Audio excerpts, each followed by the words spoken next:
Well, the thing on your mind could have been the wild pitch that the Diamondbacks reliever just uncorked. Phil's take a No, 1-0 lead. well, we'll take that. I I'm watching that, and the Diamondbacks take out the guy. I don't get it. I mean, If it has been last night, that would have been my grump. But yeah, anyway, yeah. yeah, I mean, it's like Darling said. If he hits a home run, it's 1-0. Big deal. You got to score at some point. or I think Earl Weaver is officially rolling over in his grave right now. Well, Anyway, forget Earl Weaver. Bob Gibson is rolling over in his grave, and Sandy Koufax is sitting there watching this game going, what? I'm better than that guy. Like, whatever you got out there is not good enough. All right, let's get started. Here we go. All right. Welcome to episode 5 of the Grumpy Brothers Sports Show on Millions.co. I am Chris Ludvigsen, joined by Ted. Say hey, Ted. Hey. Hey, that's all we got. It just woke me up. So what are you going to do? So if you enjoy these streaming events on Millions, please check out our weekly podcast. We're on Apple Podcasts, Spotify, and Odyssey. And our topic tonight is college football with, let's say, 3 branches of discussion, Ted. Is that, I don't know if that's a good sounds right. That sounds right. We're going to talk about 3 things, maybe. Yeah, if we can remember them all. No, but it could be 5. Who knows? That's true, also. And as always, if anybody joins the episode, I see Jose's there to check us out, make certain we're not doing anything crazy. But if anybody else joins and wants to talk anything else, please join. But the topics tonight are a midseason review of the top 20 teams, Ted. And Ted, I got to write everything down. I got my top 20 listed right here. Well, we're not going to talk about every one of them, are we? We're not going to talk about every one of them, are we? We're going to go through each game of each team. No. That's not good for anybody. No, so then I'm still upset about Maryland losing to Illinois this past week. That was awful. Yeah, that officially ended the Juggernaut's juggerness for this week. Well, it ended their hopes. Their sort of long. They're kind of pie in the sky hopes of playing on New Year's Day in Florida or someplace like that. There's a lot of people who thought that, well, okay, they're not going to win the Big Ten, but that they could play be the second or third team coming out of the Big Ten. Right. And get a New Year. Yeah. So then we're going to talk about another team that's plummeting down the polls, Ted, USC, some interesting news coming out of there. And then we've got a couple big games this weekend to discuss. So let's start with a midseason review. And Ted, this is how I have it summarized. We have 8 unbeaten Power 5 conference teams remaining. Yeah, I was surprised. When I looked at it, how many there still are. Yeah. Now, Georgia is continuing their run at the top for the 3rd year in a row. Right. They have been underwhelming at times. When we talked on the podcast to Rudy, he had one big question, which was quarterback. And I think that's sort of still the question for them.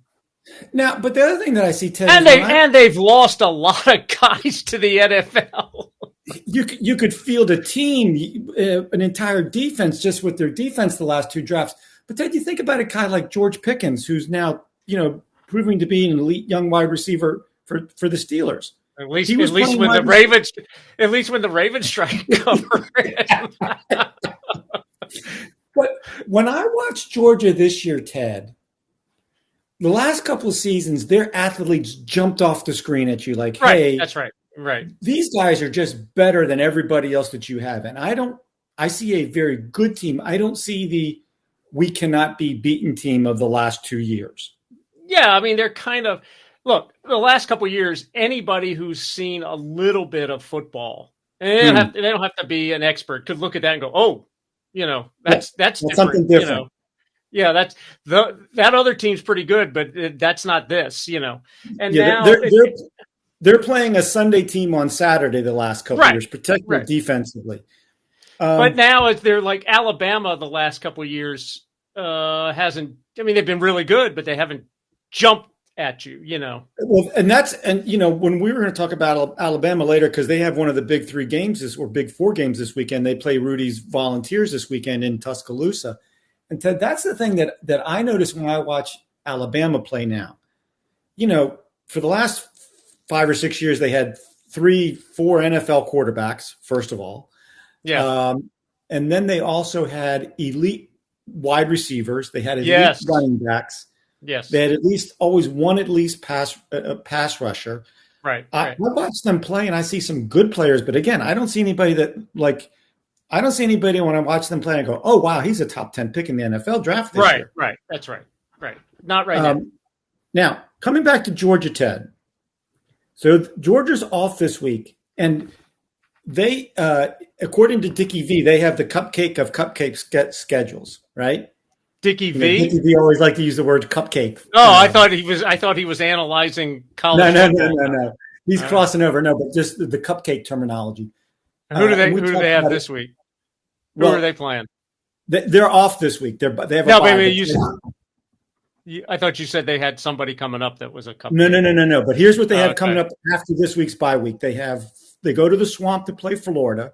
Okay. Florida's not a great team, but you go to Florida, you've already got to buckle up your chin straps. Then they have a resurgent and surprising Missouri team at home that I think will be a win, but a solid team. Then they're at home again against Ole Miss and Lane Kiffin's offense. I think that's a win also. I don't think Mississippi has the athletes to play against them. And then they finish on the road against Rudy's Volunteers. And then, of course, they have the SEC title game. It's not an unworkable gauntlet, but we'll talk about the Vols maybe a little bit later. But I still see them going undefeated into the SEC title game.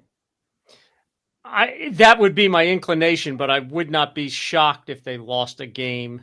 One of those four. Yeah, I mean, something fluky could happen. Yeah. Now, number 2 in the country are those Michigan Wolverines, Ted, and they look really good. And I said at the beginning of the season, I like J.J. McCarthy as a very good, experienced dual threat quarterback.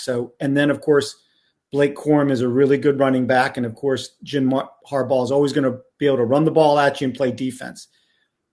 They've equaled the cupcakiness of the Georgia schedule.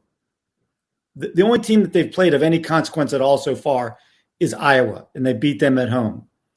And then they really don't have anything. They go to Happy Valley to play Penn State in a couple weeks.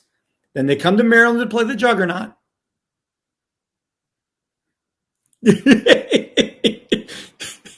Ted's excitement about the Terps has gone downhill with one weekend against Illinois.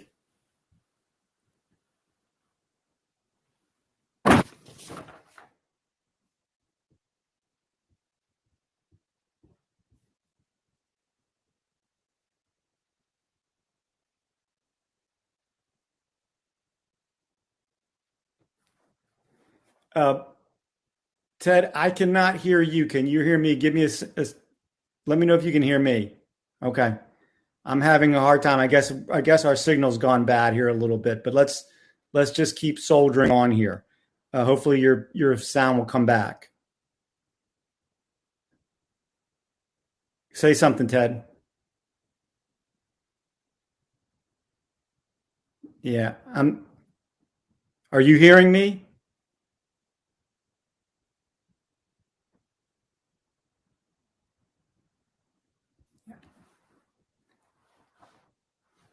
Yeah, I can't hear you at all.